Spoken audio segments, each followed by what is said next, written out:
और राजा कहां के? ओरछा के राजा।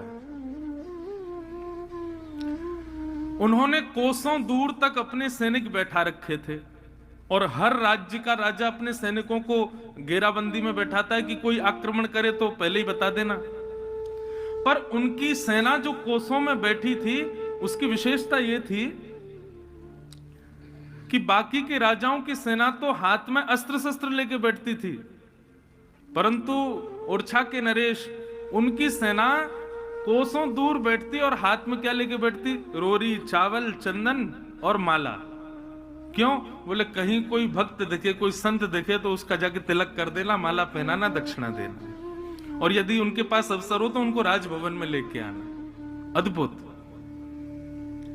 एक बार किसी राजा ने उनकी परीक्षा ली। बोले ये बहुत अपने आप को भक्त समझते हैं, बहुत अपने आप को भक्त, ये बस आडंबर करते हैं दिखाने के लिए कि देखो हम कितने बड़े भक्त हैं। तो उनकी परीक्षा लेने के लिए एक गधे को गले में कंठी माला पहना करके, तिलक वगैरह लगा करके गधा भेज दिया उनके राज्य में।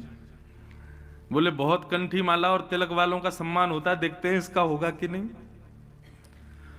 अब महाराज जैसे ही कंठी पहने गधे को देखा, सैनिकों ने उसका खूब अगवानी करी, पुष्प वर्षा करी उस पर, लेकर के गए राजा को जाके बताया। बोले महाराज द्वार पर एक जीव आया है। राजा बोले मतलब? बोले एक जीव आया मतलब गधा है, पर उसके गले में कंठी है और माथे पर तिलक है। राजा बोले तो तुम उनको अंदर क्यों नहीं लेके आए? बोले नहीं महाराज वो गधा है ना। राजा बोले ये विचार कैसे कर सकते हो तुम?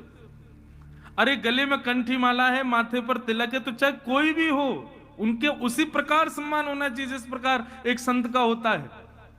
और राजा दौड़ करके गए और दौड़ करके जाकर के प्रणाम करने लगे। लोग बाग हंसी उड़ाने लगे। बोले महाराज इतनी भी भक्ति मत दिखाओ कि आप ये भी विचार नहीं कर रहे हो कि जानवर है कि मानव।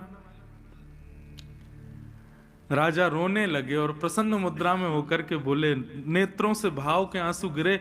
बोले दुनिया के राजा श्रेष्ठ हैं क्योंकि उनके राज्य में कोई एक आध मानव भक्त होगा, पर मुझसे श्रेष्ठ राजा कोई नहीं, क्योंकि मेरे यहाँ के तो जानवर भी भक्त हैं, मेरे यहाँ के तो जानवर भी कंठी पहनते हैं, मेरे यहाँ के तो जानवर भी तिलक लगाते।